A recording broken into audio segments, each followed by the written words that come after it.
Hamilton punches Toto Wolff in Miami ahead of this weekend's Grand Prix. Subscribe just to stay tuned for the Formula One news no one else explains to you. What happened behind those closed doors on the sultry Friday evening before the Miami Grand Prix didn't just rattle the paddock, it detonated it. Not since the days of Senna and Prost has Formula One been dragged into such emotionally volatile, deeply human territory. But this was different. This wasn't just professional conflict. This was personal. This was betrayal, explosion, implosion, all wrapped in the sterile corporate silence of a team that had, for a decade, been the gold standard of order and dominance. What happened between Lewis Hamilton and Toto Wolff wasn't just a collapse of trust. It was a collapse of identity. And now the entire sport is left reeling from the aftermath of something that nobody saw coming. What began as a routine high-level strategy meeting in the Mercedes hospitality suite descended into a fiery confrontation that now threatens to tear the fabric of the Silver Arrows apart. Hamilton, the sport's most iconic and divisive figure, and Wolff, the calm Austrian mastermind who has led Mercedes with an iron grip and a velvet voice, had always appeared united. Even in the hardest times, they projected synergy. But that illusion has shattered. What occurred that evening, now being whispered in corners of the paddock, traded in encrypted messages between journalists, and half denied in anxious press statements, is being described by insiders as the moment everything broke. The room was supposed to be a sanctuary for focus. It was late, the Miami sun had given way to a muggy darkness, the kind that weighs on the skin. The meeting began, as so many have before, with data. Charts. Graphs. Sim telemetry. Hamilton listened, initially silent, arms crossed, leaning back with the stillness that always precedes a storm. Then he leaned forward. His voice, at first calm, asked about the updates, the new front wing package, the minor floor tweak that was supposed to address instability under heavy braking, the energy recovery system calibration that had underperformed in both FP1 and FP2. The answers came in polite, deflecting corporate dialect. We're gathering more feedback. We believe the long-run data is promising. We're tracking performance deltas against our simulation models. But Hamilton wasn't buying it. He had seen enough. Subscribe just to stay tuned for the Formula One news no one else explains to you. According to multiple sources familiar with the atmosphere inside the room, it was Hamilton who first raised the issue of broken promises. He referenced a private agreement, verbal yet understood, that upon his return, he would not be treated as just another driver. That Mercedes would prioritize cohesion over internal rivalry. That he would not be forced to relive the toxic intra-team war that had defined his years alongside Nico Rosberg. But now, with George Russell being allowed to pursue divergent setup paths, calling strategy shots mid-race, and publicly questioning team direction in media briefings, Hamilton felt the very ground under him shifting. And he had had enough. His voice, sharpened by fury and weariness, cut through the corporate haze. He demanded clarity, demanded accountability. Toto Wolff, ever the politician, attempted to de-escalate. He suggested they revisit the conversation in a more structured setting, with full engineering input. But Hamilton saw that for what it was, a deferral. Another brushed-off concern. Another meeting where nothing would change. And something in him snapped. It didn't happen instantly. First came the voice, louder now, angrier, laced with years of frustration. Cullen tried to intervene. Vowles looked at the floor. Sarah adjusted his glasses and remained frozen. And then, in a flash of rage that nobody could process quickly enough to stop, Hamilton stood, pushed back his chair so hard it cracked against the cabinet, and confronted Wolff face to face. Words were lost in the moment. Shouting. Accusation. Something about betrayal. Something about respect. And then, as Wolff stepped forward, perhaps to calm, perhaps to assert, Hamilton's fist lashed out. A single, shocking punch. Instinct or intention? Nobody knows. But the result was unmistakable. Wolff staggered back, stumbled, collided with the glass table behind him. There was blood. There was silence. Cullen reportedly rushed to intervene. A security staff member, stationed discreetly nearby, entered seconds later. Vowles left the room immediately, pale as chalk. Sarah remained, stunned, expression unreadable. And Hamilton? He didn't apologize. He didn't explain. He didn't speak. He walked out, disappeared into the humid night, alone. Subscribe just to stay tuned for the Formula One news no one else explains to you. What happened afterward is already becoming legend. The team issued no statement until the next morning. When asked about Wolff's absence from the garage during final practice, Mercedes blamed a minor illness. Cameras weren't allowed near the hospitality suite. Hamilton fulfilled media duties with mechanical precision, saying nothing of note, sunglasses on, jaw clenched. The paddock, always hungry for whispers, had already filled in the blanks. The version circulating in private driver group chats is even more dramatic, though unverifiable, that Hamilton threatened to leave immediately, that his engineers had to talk him down, that he spent the night at a rival team's motorhome, weighing a bombshell walkout that would bring Mercedes to its knees. Within the team, damage control went into overdrive. Lawyers were consulted. The PR department worked in shifts.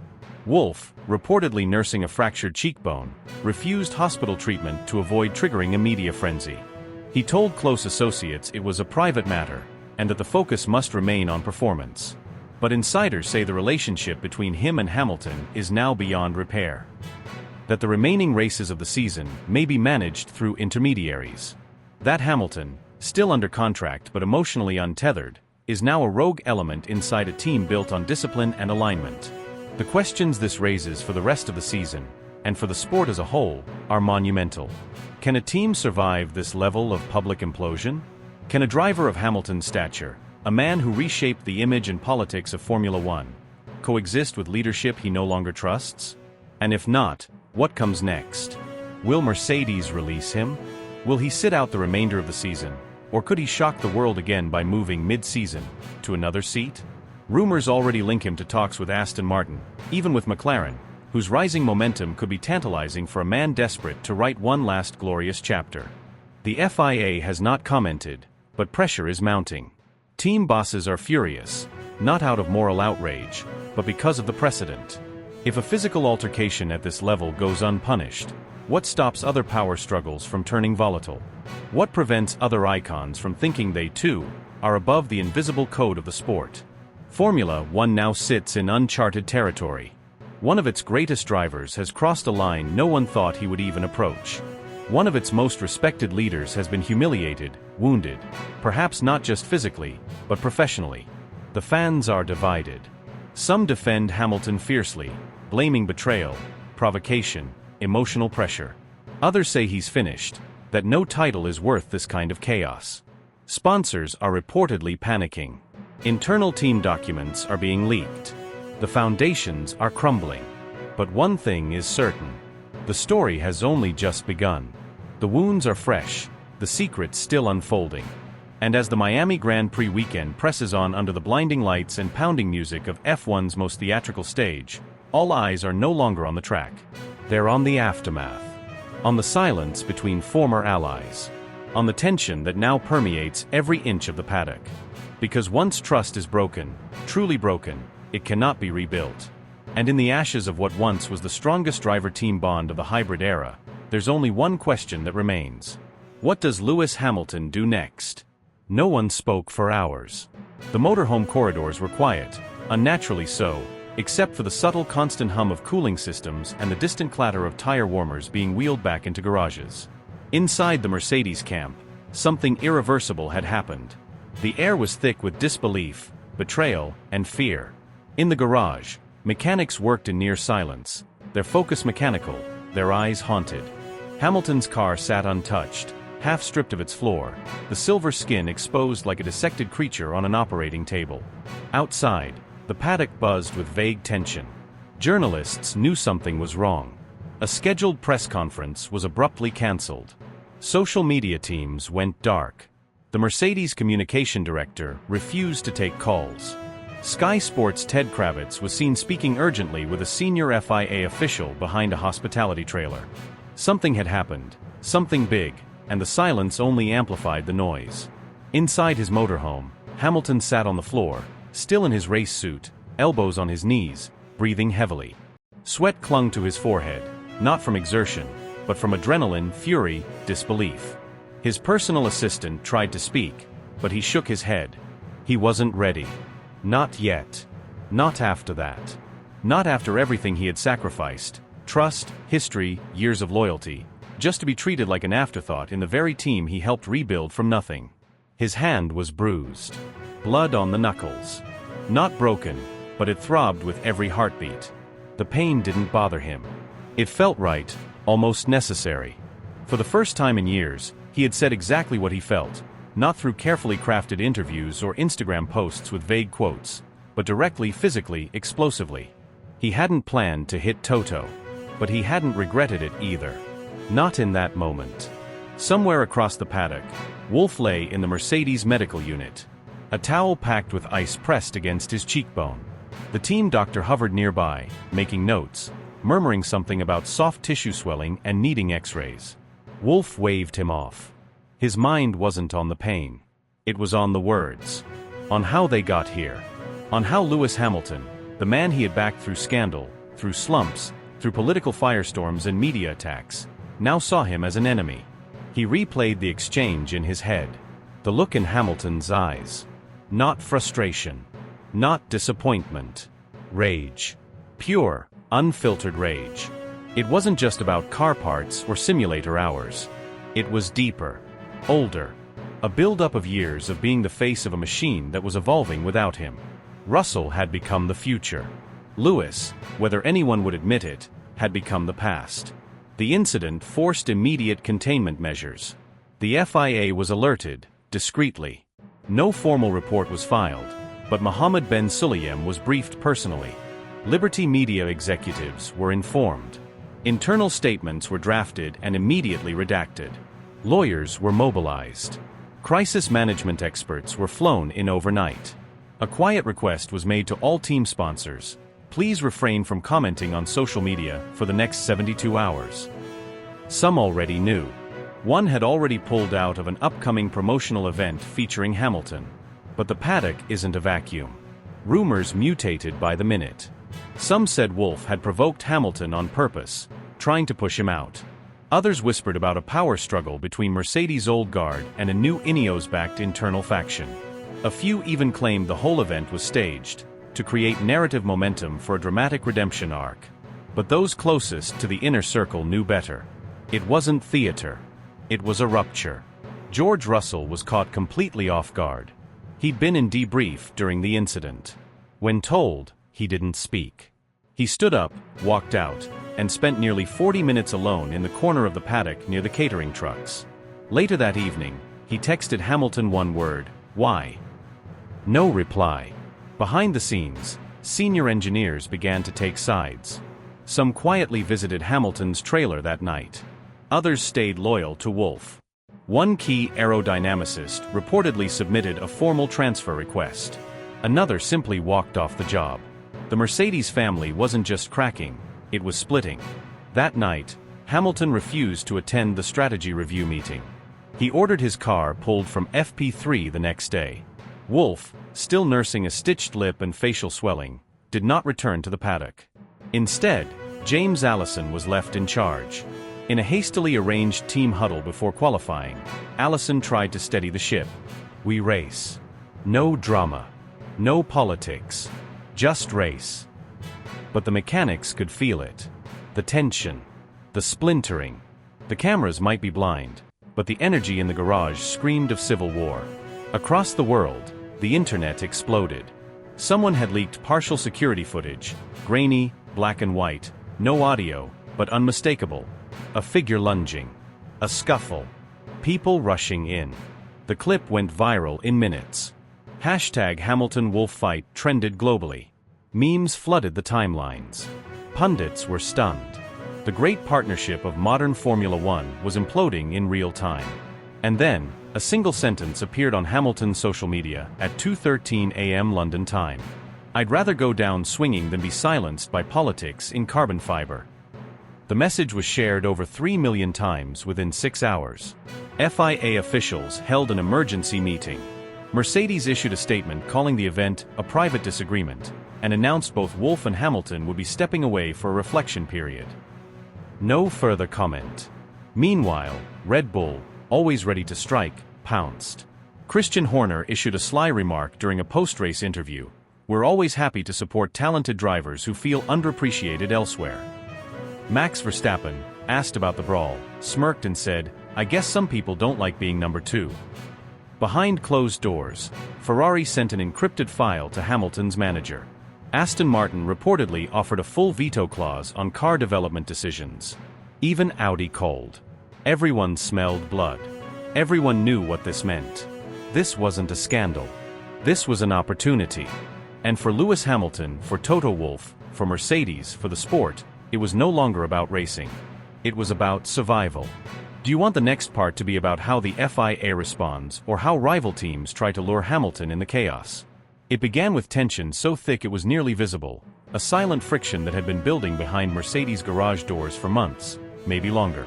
The smiles between Toto Wolff and Lewis Hamilton had become increasingly tight, the nods shorter, the handshakes colder. But no one expected it to explode like this. Not on a race weekend. Not in public. Not in Miami, under the sweltering heat and blinding spotlight of the most commercialized, camera-drenched Grand Prix on the calendar. At first, it was just murmurs. An argument overheard. A door slammed too hard. Then came the noise, sharp, sudden, unmistakable.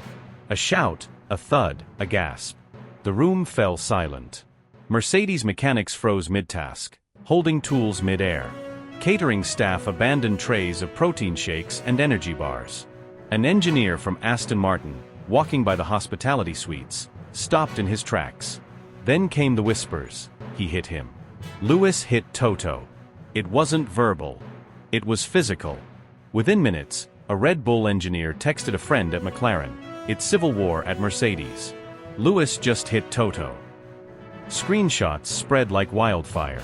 By the time the FIA was informed, unofficially, through a call placed not by a Mercedes rep but by someone in security, the story had already reached every corner of the paddock. And beyond.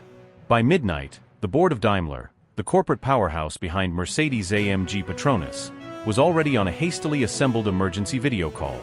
In 3 different time zones, senior executives blinked into camera feeds, stunned, reading the first reports not from internal sources, but from Twitter. Legal teams scrambled. Crisis managers activated protocols. And somewhere in the W Hotel, under layers of concrete and confidentiality clauses, lawyers representing Wolff and Hamilton entered through separate entrances, took separate elevators, and convened on separate floors. They didn't meet. They didn't speak. They were there to protect their sides. Because this wasn't just a spat. This was war. Inside the team, morale didn't dip, it imploded. Mechanics who had stood shoulder to shoulder for years suddenly found themselves divided. Some loyal to Toto, the architect of a dynasty. Others defending Hamilton, the legend whose name had become synonymous with Mercedes' golden age. There were tears. There were phones held in trembling hands. There were questions no one had answers to. Why now? Why here? What happened behind that door? As news of the incident broke into the public domain, social media detonated. The hashtag Hamilton hits Toto began trending globally within 40 minutes, reaching over 80 million impressions before dawn. Fan forums turned into battlegrounds. X, formerly Twitter, became an inferno of disbelief, denial, anger, and chaotic humor. Some fans defended Lewis, claiming the stress, the politics, the years of corporate silencing had finally boiled over. Others turned on him instantly, calling for bans, fines, retirement. Videos surfaced, blurry footage of paddock ambulances, security running, doors slamming. Several fake posts emerged, claiming Toto Wolff had been hospitalized. The posts were quickly debunked, but the psychological damage had already been done. A seed of chaos had been planted, and it was growing fast. Sponsors, watching the scene unfold in real time, went into lockdown mode. Petronas demanded an urgent Zoom with Mercedes PR and legal.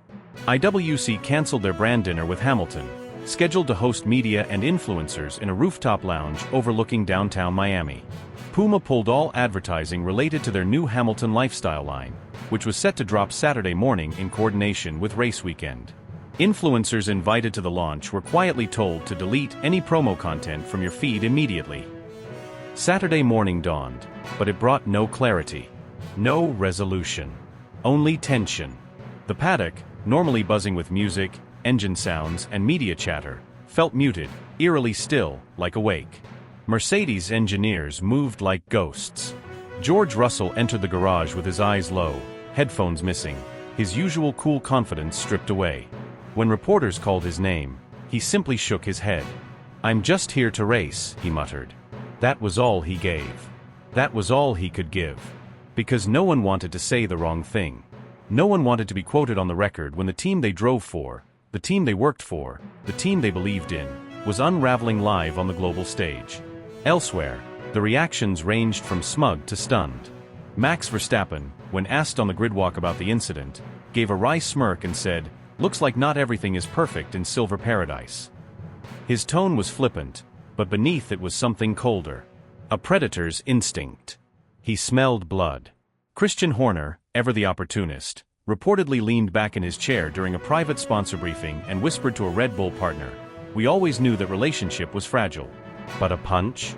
That's new." He smiled when he said it. The FIA, under pressure from fans and teams alike, refused to comment publicly. Privately, however, several top officials began compiling incident reports. Not just for the Miami altercation, but for a timeline of escalating tension, radio messages, press conferences, unexplained absences. The entire partnership between Toto Wolff and Lewis Hamilton was now under forensic review. Every word, every look, every subtle change in tone over the past 18 months was now evidence. Rumors swirled, some outrageous, some disturbingly credible. That Lewis had discovered internal emails undermining his influence on car development. That Toto had vetoed a simulator upgrade Hamilton requested. That a post-race strategy meeting had devolved into screaming days earlier in Baku. That lawyers had already drawn up Hamilton's exit terms, should a mutual termination become necessary. Even Netflix producers, on-site filming for Drive to Survive, were allegedly pulled into private FIA meetings to hand over raw footage. What they captured might determine what the world learns. Or what it doesn't. And through it all, the silence from both men was deafening. Hamilton, normally quick to post inspirational messages or training footage, went dark. No stories. No tweets. No appearances at the hospitality suite. He skipped fan signings. Avoided the media pen. His camp issued a single-line statement, "No comment at this time." Wolff, ever the strategist, mirrored the silence. Some say he was advised to step away from the pit wall for Saturday's FP3. Others claim he insisted on staying, as a show of strength. Either way, both men wore sunglasses that day, not for fashion, but as armor. The situation now hangs in the balance. The team that defined dominance for nearly a decade now stands fractured, its foundations rattled, its leaders at war. What happens next is unclear. A suspension? A fine? A formal FIA investigation? A sudden retirement announcement? All that's known for sure is this: the myth of Mercedes as the unshakable empire is gone. The illusion of unity shattered in a single blow. And Formula One will never be the same again. Would you like a follow-up scene with either Hamilton's private reaction behind closed doors, or a high-stakes press conference where both are forced to address the incident? The paddock didn't know what to believe. Rumors had been circling since dawn, but nothing concrete had emerged. No footage, no audio, just whispers exchanged behind sunglasses and team-issued lanyards. Engineers stared at their monitors, pretending to work. PR agents huddled in corners, clutching phones, lips tight. Social media swelled with speculation, but the man at the center of the storm had vanished. Hamilton remained locked inside his motorhome long past breakfast, his usual warm-up routine abandoned. Not a single mechanic had seen him. His race engineer, usually in constant contact on Grand Prix weekends, was spotted alone, chain-drinking coffee, pacing. The other drivers took notice too. Some kept their distance. Others sent quiet messages of support, unsure if they'd be welcomed or ignored. But none of them had seen this coming. Not from him. By the time the 1:45 p.m. statement dropped, it was already too late to contain the story. The words were legal, sterile, precise, no intentional violence, emotionally charged, regrettable escalation. But the damage was done. The paddock doesn't respond to legal phrasing. It responds to energy, to tension, to the look in people's eyes. And by then, everyone had already made up their minds. 30 minutes later, Toto Wolff's statement arrived. Cold. Blunt. Physical retaliation on both sides. Not a denial. Not a clarification. Just enough to confirm what had already taken over the news cycle. Two titans of modern Formula One, driver and principal, legend and architect, had come to blows. Physically. In the motorhome. At the Miami Grand Prix. In the middle of a title campaign. FIA President Mohammed bin Sulayem wasn't amused. He's seen his fair share of controversies. Teams cheating, drivers swearing, constructors skirting the edges of legality, but this was different. This wasn't about regulations. This was about violence, leadership, image. And Formula One's image is everything. He demanded private meetings with both men that same evening, quietly, behind the hospitality suites, away from the press. But words still leaked out. In F1, nothing stays buried for long. Now, pressure mounts from every direction. Sponsors are anxious. Petronas wants answers.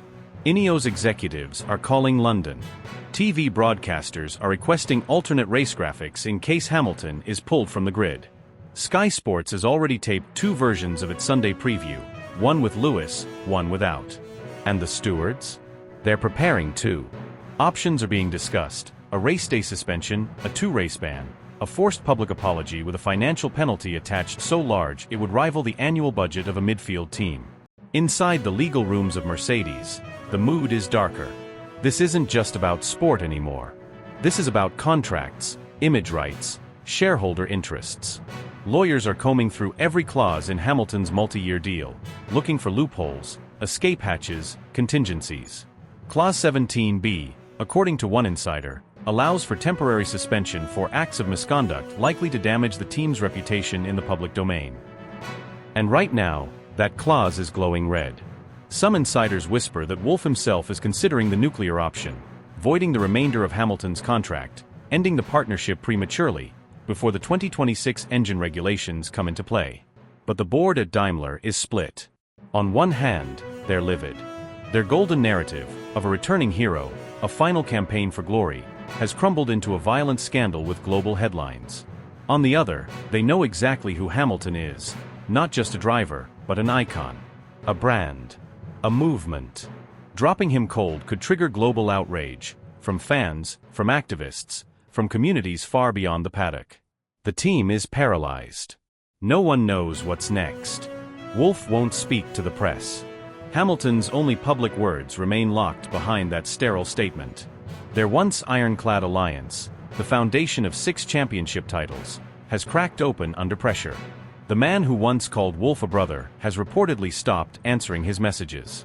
The man who once claimed Hamilton was part of his family now won't even enter the motorhome unless accompanied by legal counsel. In Miami, the tension is unbearable. Drivers pretend nothing's wrong during media interviews, but everyone knows. The air is different. The usual energy of a street race, the celebration, the chaos, it's gone. Replaced with quiet panic. Every camera lens is pointed at the Mercedes garage. Every microphone is angled toward silence, waiting for it to break. And what of the fans? Millions around the world are confused, divided, heartbroken. Some can't believe Lewis would throw a punch. Others say he was provoked, pushed to his limit. There are those who blame Wolff, citing years of pressure, strategic failures, miscommunication.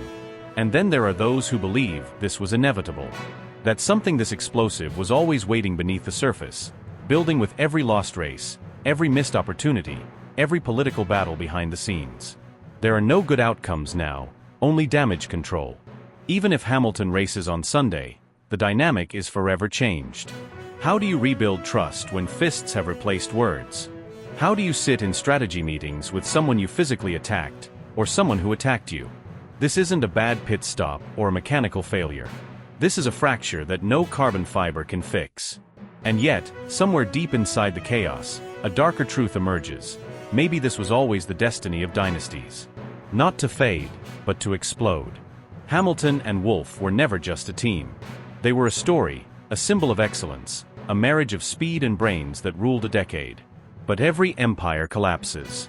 And sometimes, it doesn't take years of decline. Sometimes, it takes one moment. One mistake. One punch. No one knows what the FIA will decide. No one knows if Hamilton will apologize. No one knows if Wolff will forgive. But everyone knows this: Formula One will never look the same again. This isn't just a feud. It's the end of an era. A violent, tragic, unforgettable end. And whatever rises from these ashes, it won't be what came before.